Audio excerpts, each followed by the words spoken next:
Welcome to Back to Basics, a podcast where we return to the wisdom that has been with us from the very beginning. In a culture that's drifting further from the truth, we're finding our footing again in faith, family, and the timeless ideals that lead to true physical, spiritual, and emotional health. Join us weekly as we explore candid conversations with leading health industry experts, thought leaders, and healers as we get back to the basic values that make for a healthier world. I'm Anna Montanaro, your host, and you're listening to Back to Basics.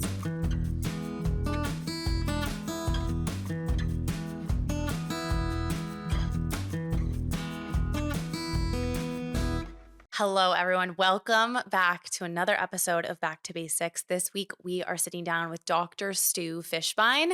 If you are part of the home birth cohort or free birth or just having an unmedicated hospital birth, you've probably heard of Dr. Stu. He is the host of the Birthing Instincts podcast. He is an OB-GYN who was in practice for over, I want to say 35 years.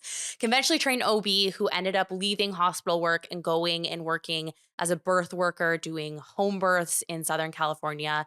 And he also teaches breech across the globe, actually. So he goes and teaches doctors and midwives how to assist breech vaginal delivery, which we need more of. We talk all about breech. We talk about the cascade of interventions. We talk about ultrasounds. We talk about the glucose test. We talk about everything related to birth and sort of the perversion of hospitals when it comes to obstetrics in the way that they bill different things. There's a myriad of places that this conversation goes, but I hope you guys find it valuable. If you do, please rate, review, subscribe to the show, and I hope you enjoyed this episode. Dr. Stu, welcome to the show. Dr. Stu, thank you so much for coming on the show. I want to start off with a little bit of a heavy hitter because, so much is becoming clear about the state of pregnancy and childbirth in the United States. I think so many people their eyes are being opened on this.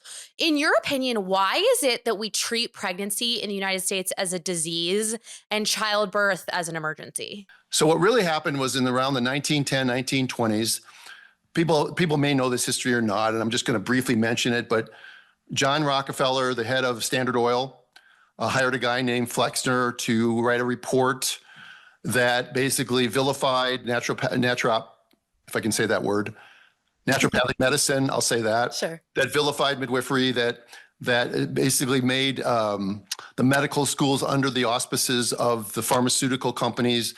Standard Oil was big with pharmaceuticals. Pharmaceutical products are mainly made from petroleum products.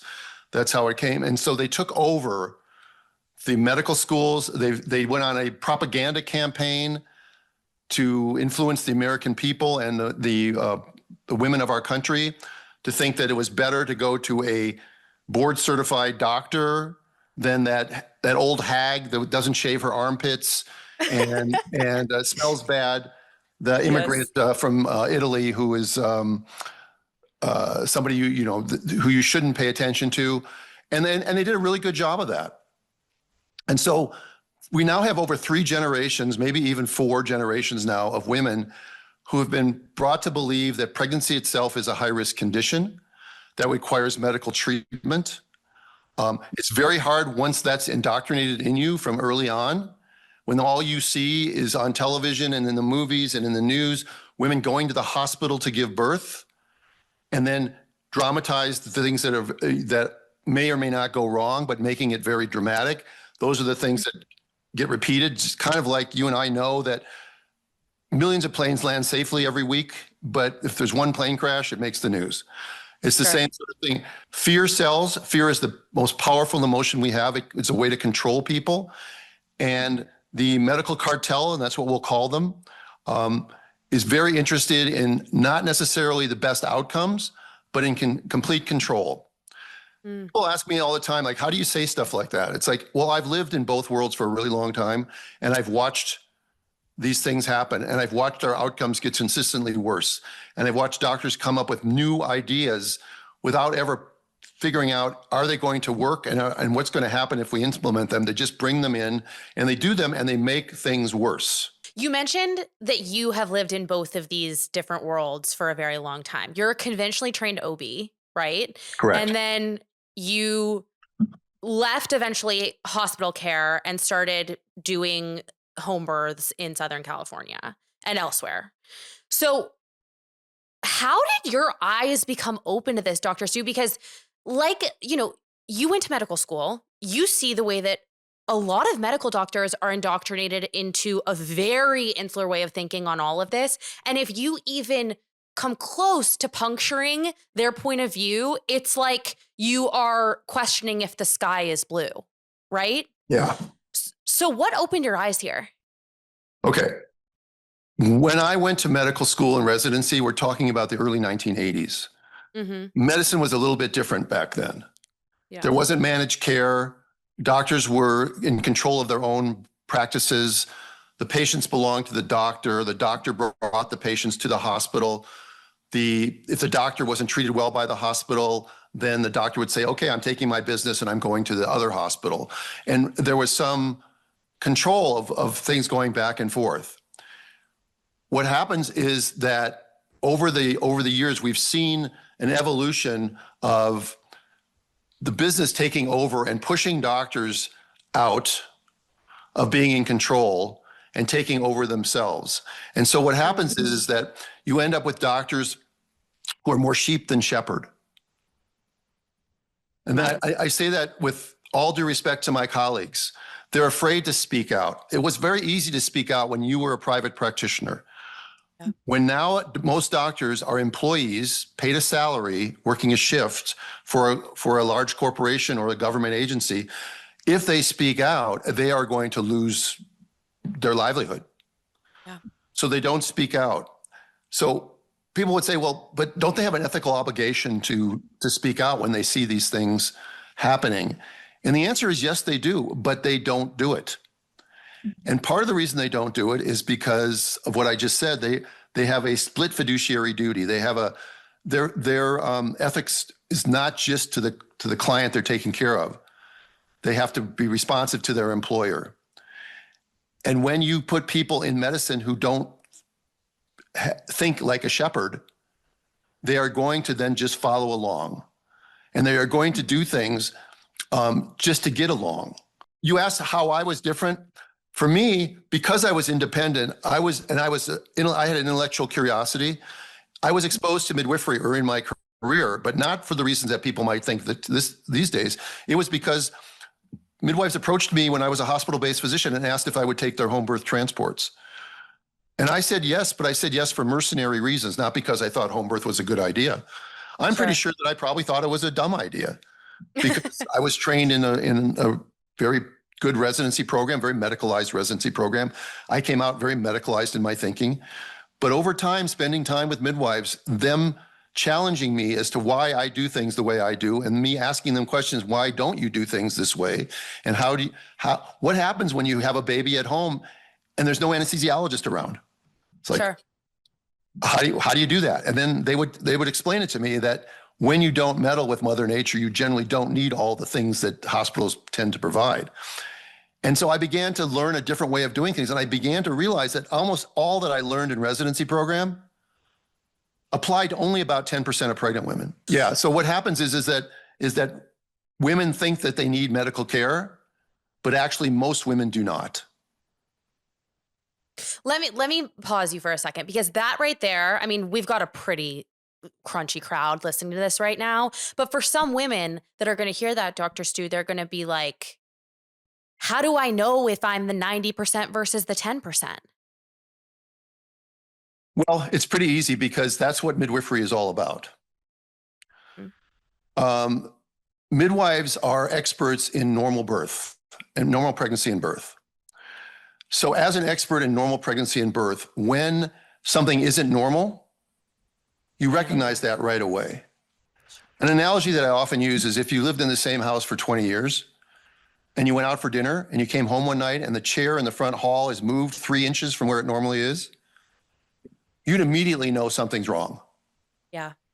Because you're familiar with what your normal house looks like.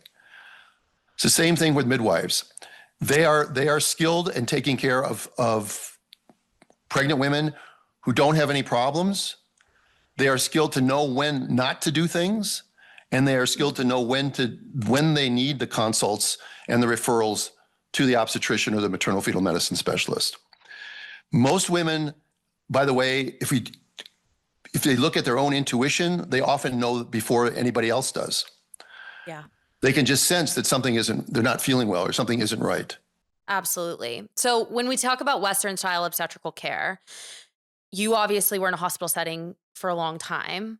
When we say Western style of obstetrical care, right? Like my mind goes to the cascade of interventions. What is the cascade of interventions for the audience members that have never heard that term before? Well, before we talk about that, let's back up for a second and talk about what normal birth should look like. Okay, yes, please. Okay. So everybody's seen videos on Instagram of wild animals giving birth, or dogs giving birth, or goats or sheep giving birth. We've all seen that. Generally, it's done where the mammal goes off by itself to a quiet place where it's unobserved. Mm-hmm. Safe, quiet, and unobserved is mammalian birth. If your dog was in labor, you would not bother your dog. You would not interrupt your dog.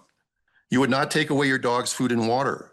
If the little kids were running around the house, you would tell the kids to go outside and leave the dog alone. You would not restrict the dog's motion or movement. You would not anesthetize the dog. Okay. You would not hyperstimulate the dog with Pitocin. You would not come in and cut the cord the minute the puppy came out.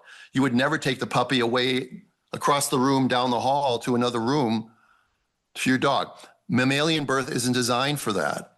And it works really well most of the time. And people will say, well, what about the times it doesn't work well? Well, there's pros and cons to everything that you do. Every time you mess with Mother Nature, you are going to have downstream consequences. So you have to decide which consequences do I want to accept? Sure. All the interventions that come in play with the medicalized model and the cascade, doctors often don't think that there's a downside to doing that.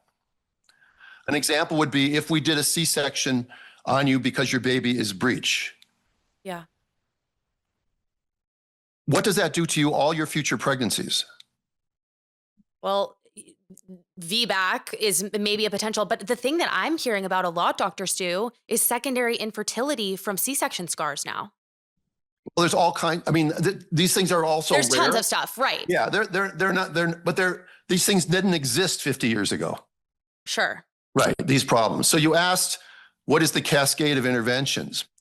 And I would say from the moment a woman conceives her pregnancy and goes to a traditional OB-GYN office to the moment she puts her baby in the car seat to drive home from the hospital, pretty much everything that's done is antithetical to nature's design and is a cascade and leads to a cascading sequence of interventions.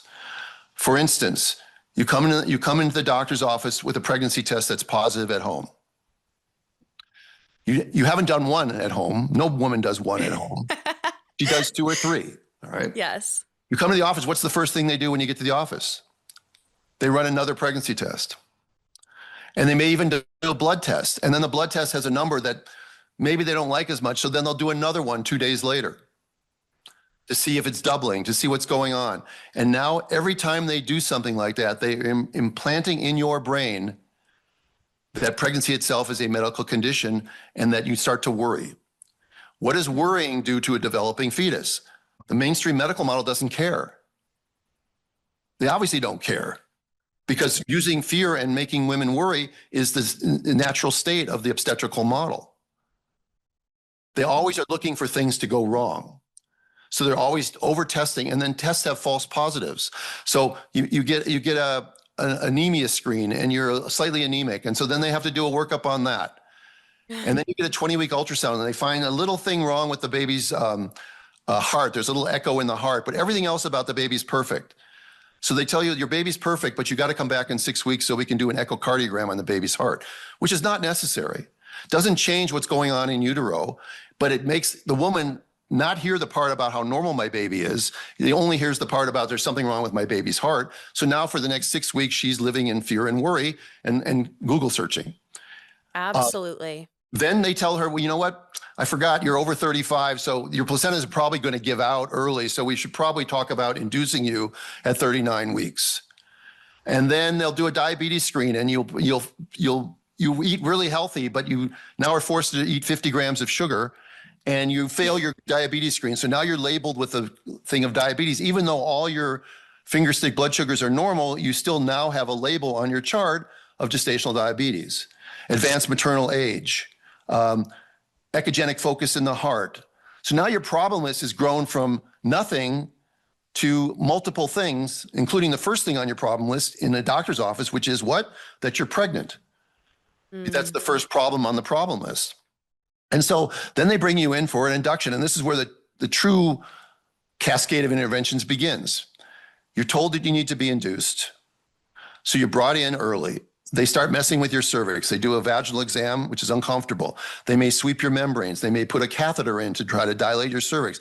They may use Cytotec. All these things are artificial. All these things are interfering with nature's design. Baby and mom are in constant communication. There's a beautiful symphony going on throughout the entire pregnancy.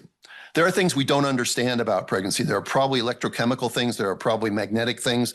There are auras, and there's a force field or energy field around a mother that's pregnant that we don't understand. But we're going to interfere with those things because that's what we do. And there's no thought process as to what that interference is doing to us as a species. And then down the road, they bring you in for the induction, and then you're very uncomfortable with the contraction, so you ask for an epidural. Now the epidural separates you from your baby even more. And now your contractions space out from the epidural, so now they crank up the Pitocin some more. And now your baby's heart rate doesn't like it because they're doing continuous monitoring on you, which also has never been shown to be effective in reducing what it was designed to reduce, which is cerebral palsy or interpartum death. But it has probably been the number one thing that's caused the increased rate of C-sections, is doctors seeing heart rate patterns that they don't like or they're uncomfortable with or they don't understand. And so they suggest that you have a C-section because you're nowhere near delivering yet. And then you have a C-section, they come out with a perfectly healthy 7.5-pound baby with great APGAR scores, and everybody thinks they did a great job. And then the mother is there for the hospital for a couple of days, and then she's sent home. But the baby's microbiome has been altered. The bonding has been altered. Breastfeeding can be affected by that. Yep. Skin to skin is diminished when you have a surgery. Delayed cord clamping doesn't generally exist too long when you have a C-section. There are some hospitals that are coming around on that, but they're still putting limits on it, like 1 minute of this and 1 hour of this and that sort of thing. Time, looking at time, that's a artificial construct constructed Absolutely. By doctors because they don't have the patience to leave women alone and let them labor as they should. So you end up with a C-section when you didn't need one. And that's how we went from a C-section rate of around 5% to a C-section rate of over 30%, with nothing to show for it. If we had better outcomes, if we had less cerebral palsy, if we had less neonatal death or interpartum death, stillbirth, fetal demise, we could say, okay, we're doing some good. Right. But we're not. That's what the cascade sort of is. And if people are getting anxious as they hear me talk like this, so I'm kind of crescendoing, that's my point. Right. That's my point. It's that birth doesn't have to be like that. But you don't know that unless you dig deeply or unless you get lucky like I did and get exposed to midwifery early in my career, where it started to make sense to me. And I began to work with midwives on a regular basis, first in the hospital for over 15 years, and then in the home setting. We see, that 39-week induction is basically standard of care at some hospitals now. And I have many friends who have been induced at 39 weeks because their all-knowing doctor told them to, and, it is what it is. But do you think that people should be, I know you don't think that people should be induced at 39 weeks, but should we put it to 42 weeks? Any exact number like that is an artificial construct. Yep. They're made up numbers by people who, again, may have good intentions. They may say, yeah, nothing good happens after 42 weeks. But that's not necessarily true. Sure. Chances go up of something bad happening, but higher chance should not be equated with the definition of or the diagnosis of high risk. High risk is not a number. High risk is, I've learned and I've come to the conclusion that high risk is something that makes your doctor uncomfortable. And not a number, because doctors will often offer solutions to something they consider high risk, and the solution they're offering actually carries more risk than what they're offering it for. For example, if a woman is over 35, they're going to tell her that if she doesn't get induced at 39 weeks, that the placenta could probably get old, or the baby will get too big, or whatever else, and she could have a problem, or she could end up with a stillbirth or a shoulder dystocia or some other weird thing they'll come up with. But which is actually higher risk, being over 35 or being induced because you're over 35? But which one's labeled high risk by the medical community? Being over 35. The one they can't control. Right. Yeah. Which is labeled high risk? A woman who follows all the instructions that a doctor gives them, or a woman who questions them? Questions. Right. But which one's actually puts the woman at more risk generally? The woman who follows everything the doctors do. Right. I was talking to a girlfriend last week, and she was telling me how she is personally ready to get off hormonal birth control, and was asking which tools I use to get to know my body and cycle better. Which brings me to today's sponsor of the episode. As you can imagine, I was delighted to share that the Natural Cycles app would be a great option for her to explore. NC Birth Control is the first FDA-cleared non-hormonal birth control app that uses your own biomarker data to give you a daily fertility status, and also helps you track your symptoms throughout your cycle so that you can understand what's going on in your body on a deeper level. In fact, just last week, I saw a brand new OB, and she was shocked at how much I knew about the specific signs and symptoms that I experience throughout my monthly cycle. I'm a big believer that symptoms are the body's way of trying to tell us something, and allowing my body to get back to hormone-free homeostasis by using the Natural Cycles app has allowed me to pay closer attention. I recommend the app to all of my friends, including each of you listening. You can use code FEELWELL by Anna for 15% off your annual subscription and a free NC band at naturalcycles.com. That's code FEELWELL by Anna at naturalcycles.com. Natural Cycles is for 18 plus and does not protect against STIs. Always read and follow the instructions for use. I don't know how to say this other than a lot of women listening to this podcast have the intention of having a natural birth. And I think for a lot of first-time mothers, Dr. Stu, there's a lot of question marks around like, okay, what is the difference between people that make it, the relay race, they win it, versus people who end up having to transfer? What do you see that are the big differences? Fear. Yeah.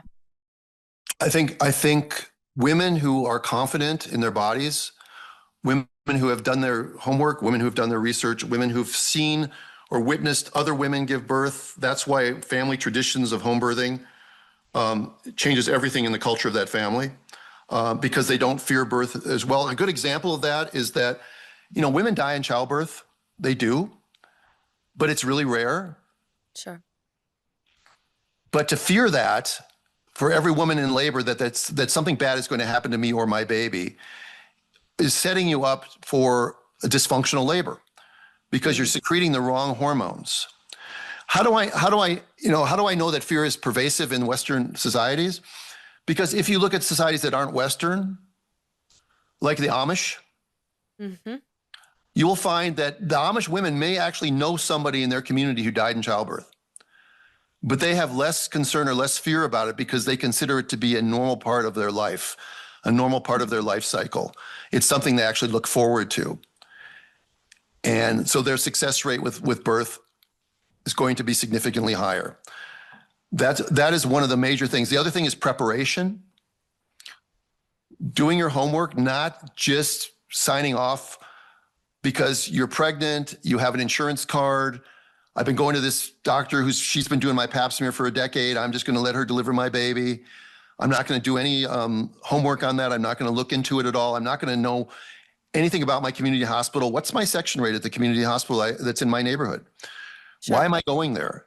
Why am I going to a hospital at all? What's the difference between the two? Most people they abdicate their responsibility because they get nervous because they've been conditioned to believe that pregnancy can be overwhelming, and therefore they surrender to their doctor or the system, rather than looked at this as a life event and not a medical condition. Yeah. It's the only thing we go to the hospital for, Anna, really, that I know of. That's a normal function of your body. Right. I mean, hospitals are for sick people. Just an example, if I may. Please. When you go to a hospital and you go into a labor room, what is the center of the labor room? The bed. The bed. Because labor rooms are designed by architects who are designing hospitals for efficiency and designing rooms because hospitals take care of sick people, and the bed is the center of the room. If you go to a surgical ward, the bed is the center of the room. If you go to an internal medicine ward, the bed is the center of the room. So you go to a labor and delivery ward, the bed is the center of the room.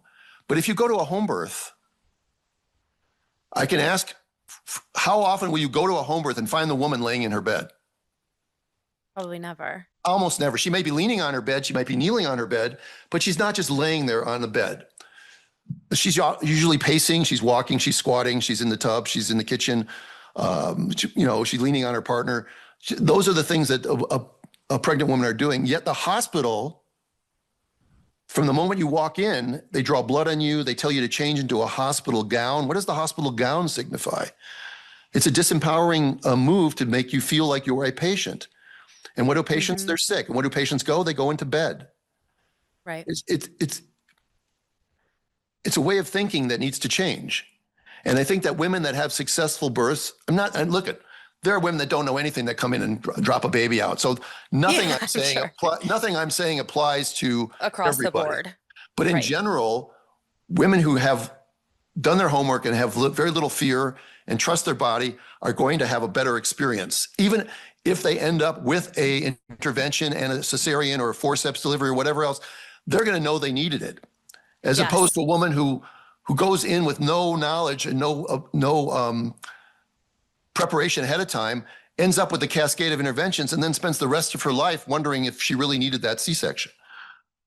Absolutely. The bed in the middle of the room thing is not something that I've heard before, but that is like a true psyop now that I'm thinking about it. Yes, total psychological warfare. I know you mentioned preparation, Dr. Stu, and I think choosing a provider is something that a lot of women, are starting to think more and more about, especially because we live in a world now where we have OB-GYNs who cannot define what a woman is and who are calling women birthing people. And it's very concerning as a woman to hear about that and see it, but also how are women supposed to choose a provider that truly knows how to advocate for them as women in this sort of climate? It's a really good question, and it's really based on your community. I've even heard the latest one now is a person with eggs. Oh, I don't know if you've heard that one. I can't. Yeah, I haven't. So how do you find it? Well, that's a really good question. I can tell you that a really good resource for most women is a doula. Partly because doulas, especially doulas that have been around for a while, obviously young doulas need work too, but doulas that have been around for a while, they know their community. They know which doctors are the good ones. They know which doctors are the gaslighting ones. They know which doctors have C-section rates of 50%. They know which doctors support breech delivery. They know the midwives in their community. And so they're a good resource, generally independent. Hopefully they remain independent. They don't go for licensing or any of that ridiculous stuff. That's a good resource to have, because you could go to your hospital, and most people don't, by the way, go check out their hospital. When you move to a new community, you check out the schools, you check out the parks, you check out the taxes, you check out where's the Costco, you check out all that stuff, but you never check out your local hospital. Yeah. But at some point in your life, you're going to need it. So it's something that you should consider checking out. If you're living in a community right now and you've never thought about this, you can go to your hospital, you can go over to the administrative office and ask to speak to their patient liaison person and come in with a list of questions. Like, do you support VBAC? What happens if I come into labor and my membranes have been ruptured and I'm not contracting? What's the C-section rate of your hospital here? You just ask, you could come up with a list of questions, and your doula or your midwife or local community midwife could come up and help you come up with good questions to ask and see what kind of answers you get. And not only what kind of answers you get, but how they pay attention to you when they're answering. Sure. Are they looking into their computer screen? Are they looking you in the eye? Are they giving you time? Are they giving you respect? Or are they feeling like you're feeling rushed? Their eyes. You feel worse after you leave the doctor's office or after you leave the administrator's office than you felt before you came in. Because if you do, you don't have to settle for that. Investing in your birth is like investing in your wedding. Nobody would get married where they have a third party telling them who they can invite and what kind of cake they can have and what dresses they can wear. Nobody does that. And these are two major life events, but yet for your birth, we surrender all that to somebody else. Don't surrender it. You don't have to be challenging when you talk to your doctors or your community hospital. You can be very polite and very cordial, but you can ask questions and you can see how they respond to you. Do they give you the respect that you deserve? You are a consumer. You are the customer. Right. You would never go to a restaurant that treated you that badly, that said, no, you can't have the fish. Yeah, exactly. Right. I mean, and there's such an inversion in a lot of these settings, as you know, of the doctor-patient relationship where it's like, you work for me. Like, you don't tell me, the way that some doctors, especially OB-GYNs, treat their patients, it's very interesting and very indicative of, again, where we are from a societal perspective, where it's like we are just supposed to bow down and worship the doctor's orders. I will say that is really true. And you actually have the right to fire your caregiver. Yeah. In defense of doctors and hospital nurses, they're sort of like hamsters in a wheel. Unfortunately, Totally. partly of their own making. Our organizations, the leading organizations, the American College of Nurse Midwives, the American College of OB-GYN, they sold out long ago to their corporate sponsors and big pharma, and they are not interested in necessarily representing the nurses and doctors that have to do the work every day, the ones in the trenches. And the nurses and doctors, now that they are no longer independent anymore, they are now employees, as I talked about earlier, they don't have the ability to stand up for their individual client. An example would be, say they work for Kaiser Permanente in Southern California. And Kaiser Permanente has a rule that they don't let anyone go past 41 weeks. Okay. So a doctor knows that a woman can go past 41 weeks. It's perfectly fine to do that. If you want to do testing, fine. But if the testing is normal, there's no reason she can't wait for beyond that. But the doctor working for Kaiser can't tell a woman that.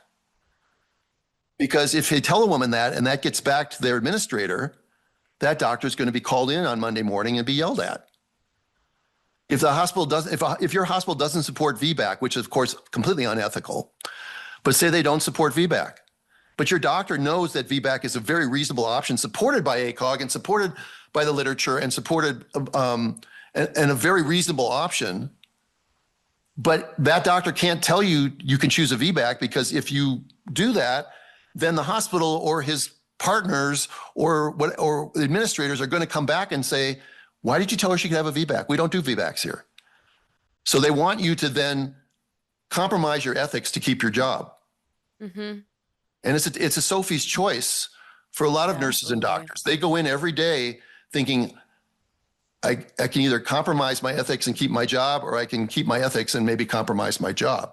And when it comes down to it, when you have debts to pay and other things like that, you begin to then put your head down and just go through the motions and do it. And you find that a lot of these doctors, they may seem like very nice people, but they're not very happy. I see this all the time. People say, Stu, how can you know what's in their head or their heart? I don't know what's in their heart. I assume they went into medicine for good reasons. But I know what's in their head. I know they're unhappy, because happy people don't treat women the way the medical system treats women. I want to ask you about two different interventions, and then we'll talk about breech and all of the C-section stuff. But I would be remiss to not ask you about ultrasounds, because so many women are curious about this right now. Are ultrasounds necessary during pregnancy, and do they actually help facilitate better outcomes? Well, the answer is yes and no, of course. I mean, this again goes with risk benefits, and people have to decide for themselves using their own life experiences and their own social values to decide which way they want to go. But what do I mean by yes or no? Yes, ultrasound can be used to find things that sometimes can be intervened upon and be life-saving. The problem is that ultrasounds have a very high false positive rate.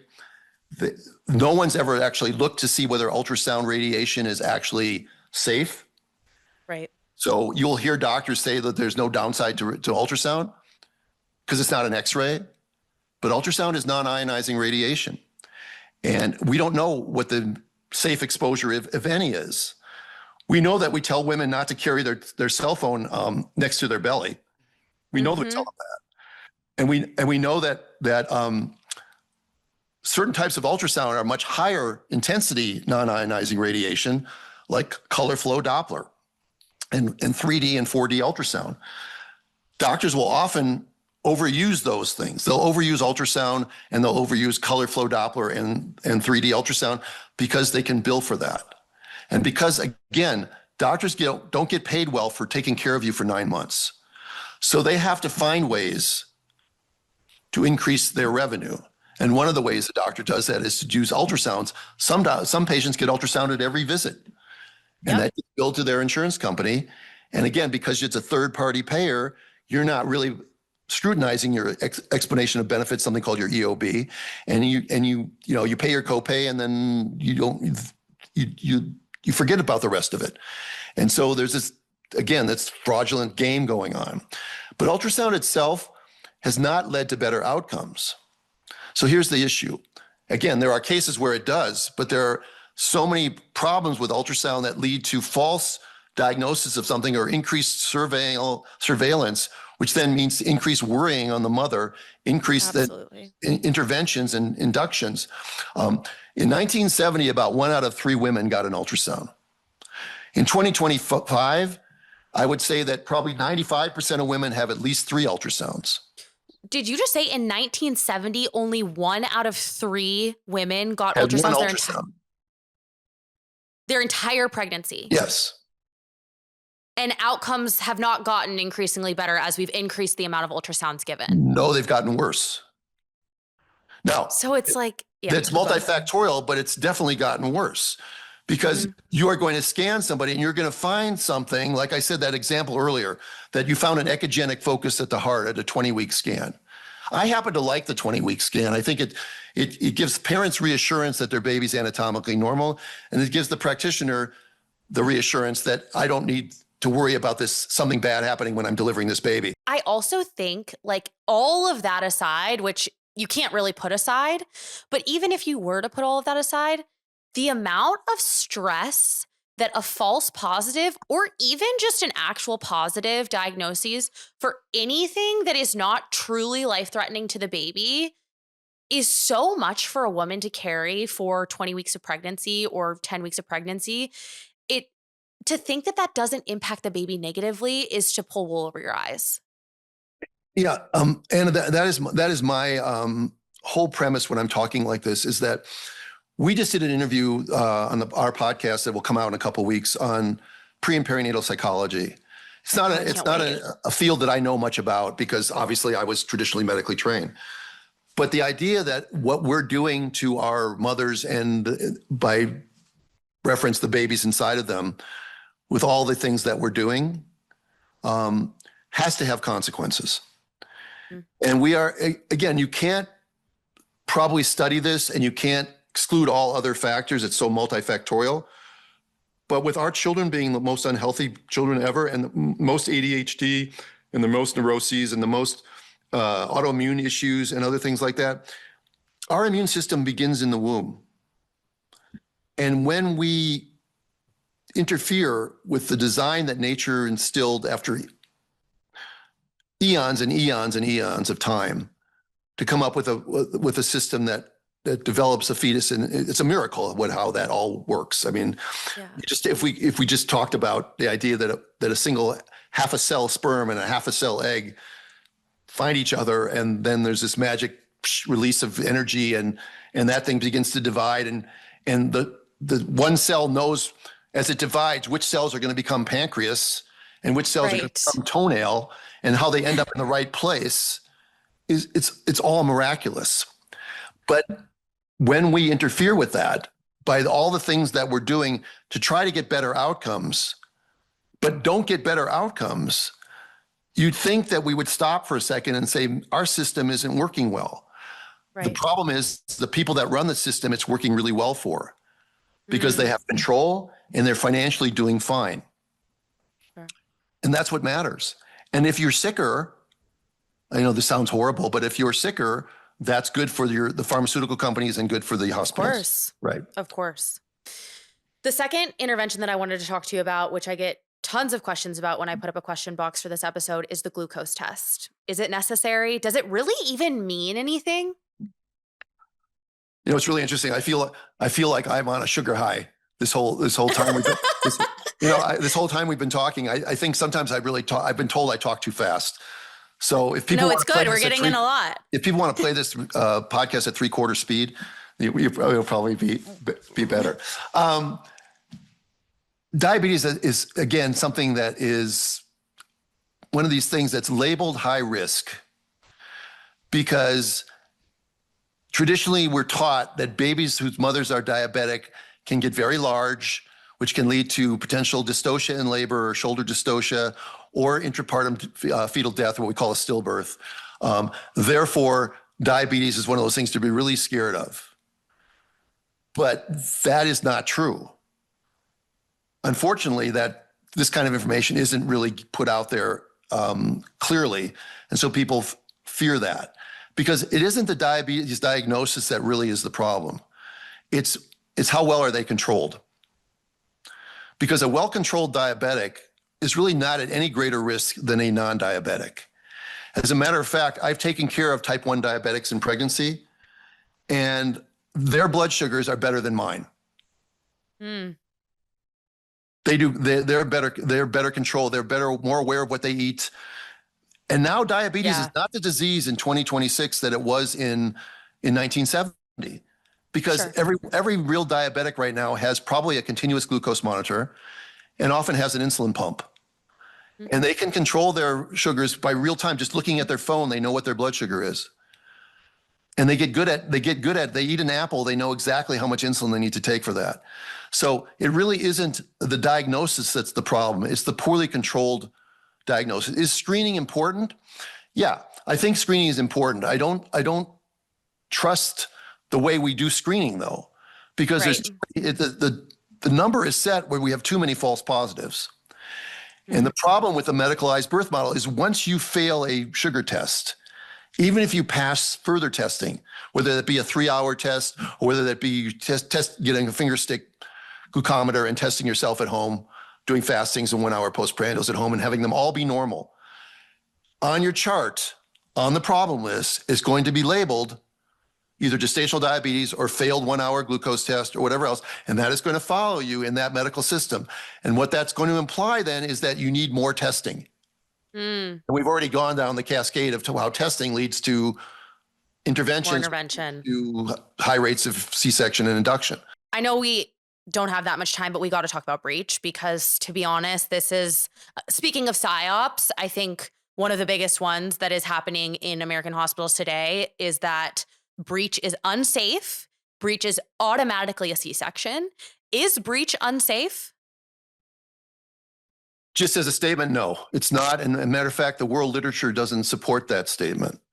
There are articles that suggest that cesarean for breech is better than vaginal delivery.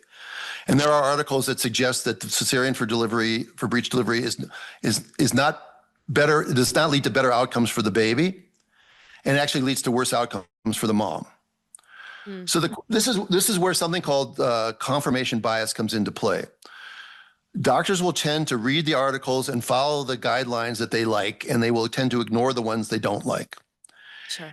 And sometimes they're motivated by money, and sometimes it's just motivated by laziness, and sometimes it's motivated by ignorance and time constraints and other the way the system is set up. But if you look at the world literature and you look at properly selected term breech delivery, now I'm not going to talk about preemie breeches, but just briefly, I shouldn't say I'm not going to because I'm going to right now for just a second. But the world literature suggests that a breech baby above 1,500 grams, 1,500 grams is about 3 pounds, 5 ounces. All right, that's about a baby somewhere between 30 and 32 weeks. The world literature is very strongly supportive of vaginal delivery for those babies, that there's no benefit to cesarean delivery. Yet if you asked any obstetrician in any doctor's office in the United States, should preemie breeches be delivered vaginally, they're going to absolutely say not. No, the head will get stuck and the baby will die. That's what they'll say. That's not true. It can be true, but it's not a reason not to offer a woman these choices. Now, if we get to term breeches, and the term breech is properly selected, and you have a skilled practitioner, which is one of the problems nowadays, is the de-skilling of our medical community because they're not teaching it anymore. Again, another abomination that I truly believe falls on the people who run the medical schools and the residency programs, to not teach obstetricians how to take care of 4% of term pregnant women. It's insane. Is more than insane. It's wrong. It's just wrong. And I, as an obstetrician, would feel bad if I didn't know how to take care of a woman who's breached, because sometime in your career as a birth worker, you're going to have a woman that walks in the hospital with the butt sticking out of the vagina or a couple feet sticking out of the vagina, and you're not going to know what to do. And you're either going to panic and you're going to push the baby back up inside, give her general anesthesia, get that baby out 20 or 30 minutes later, maybe intact, maybe not intact, brain-wise.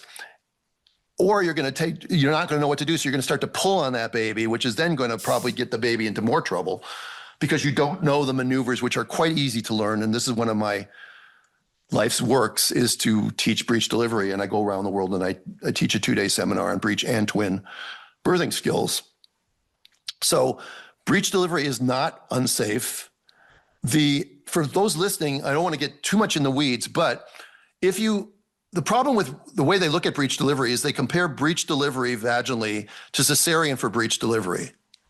What we really should do is compare breech delivery vaginally to head down babies vaginally.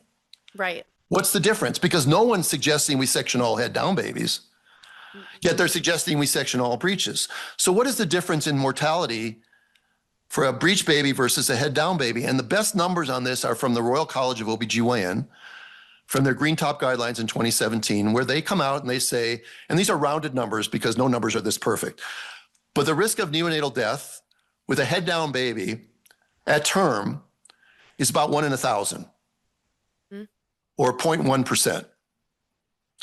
The risk of neonatal death with a breech baby at term is 2 per 1,000. So it's double the risk. And this is where the misuse of relative risk versus actual risk comes into play. You could say the risk is doubled, yes, but what's the difference between 1 in 1,000 and 1 in 500? Well, it's doubled, but it's still 99.8% chance versus 99.9% chance of it not happening. Yeah. So that number may be too high for some women who hear that number and say, you know what, I think I'll have a C-section. But other women are going to say, well, there's really no difference between breech and vertex babies, so what's the big deal? I want to have my baby vaginally breech. And that's the choice that they should be able to make, because it is a reasonable decision supported by all the same organizations that OBs are constantly quoting all the time when it suits them and ignoring when it doesn't suit them. And that's where we are. But the reason that women don't have that choice nowadays is because it's no longer taught in medical school, correct? We're residency program, right? Yeah. Why? Not medical school. Medical school, they don't learn this. I mean, sorry. Yeah, residency program. But why did that stop being taught? Is it, again, not to be conspiratorial from a money perspective, but I have to imagine doctors are getting more money for a C-section than they are for a vaginal birth. Yeah, I can tell you that this began in the 1980s. In 1970s and 80s, when I was training, breech birth was just considered, an oddity and a variation of normal. And actually, we were excited to do them as residents because we got to actually use our skills.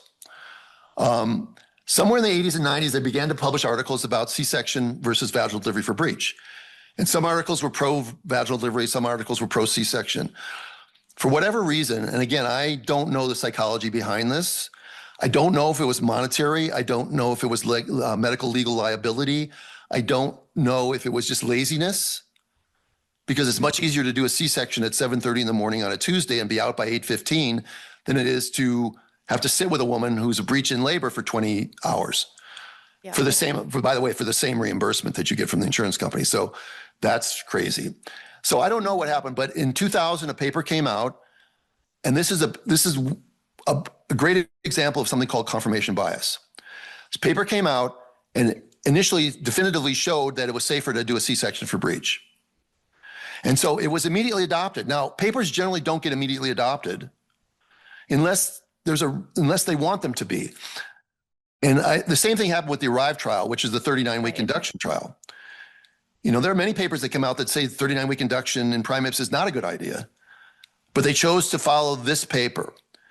And that one I truly believe was essentially for monetary gain and for expediency and to suit the hospital model, which is to move them in and move them out and to try to control your schedule. Because you have to understand that inducing labor is not nature's design. So they have no respect for nature's design when they do something like that. And the same thing with breech birth. They decided that they were going to section all breeches, ignoring much of the world literature and all the world literature that's come out since, which has essentially found the that breech birth vaginally and cesarean for breech does not improve outcomes over vaginal breech birth.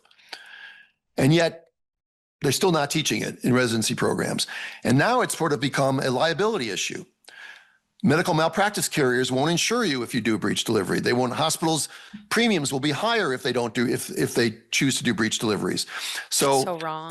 They're not going to do it. They're not going to offer it to you. So women have to seek out training. And what's really crazy is that the people who are really trained in breech delivery these days are midwives because they want to serve their clients. But the problem is that the obstetrical community wants to regulate what midwives can do. So OBs won't do breech delivery, but they don't want anyone else doing it either. Right. And they'll always pretend to hide by the facade of safety. But it isn't safer. Doing a cesarean section for breech doesn't take into consideration the downstream consequences. And I've interviewed so many women who come in for a consult regarding breech birth. And one of the questions, and I've said this many times on other podcasts, one of the questions that I've always asked them is this: did the doctor who's telling you need to have a C-section for your breech ever ask you if you wanted more children? And the answer is universally no. They never ask the question because they don't care what that woman's going to do 2 years from now. Yep. But if that woman has a C-section for breech, now she has to deal with, we talked about earlier, the VBAC issue, the ruptured uterus issue, the placental implantation issue, something called placenta accreta. These things are on the rise, but the doctors don't care about that. And when you hear a woman who ruptures her uterus and loses her baby, it's a tragedy. Of course. But my intellectual curiosity always wants to go, why did she have her first C-section? And I can tell you a lot of times it's because the baby was breech and she was never given the option of having a vaginal delivery. And if she was given that option, in my world, the success rate for first-time moms with a breech birth at term properly selected is 80%. Wow. So 80% of those women would have had a vaginal delivery. They would not have had to deal with a scarred uterus in the future and would not have probably had that bad outcome down the road. But that is not considered when doctors are giving them information or consenting them for the C-section. They're telling them, oh, the baby's head will get stuck or the cord will prolapse and the baby will have asphyxia and the baby will have brain damage. That is what they're told. But that is so far from the truth that it's a shame. It's a discredit to my profession. This is to inform your listeners that they need to take this back in their own hands. That, if you have a doctor that you feel like you can trust, stick with that person. If you have a midwife that you can trust, if you have a news source that you can trust. But if your news source or your doctor or your midwife has lied to you or has led you astray, once could be an accident. Multiple times, We got a and problem. you keep going back to them, that's on you. Yep, absolutely. And we need to do better. Go ahead.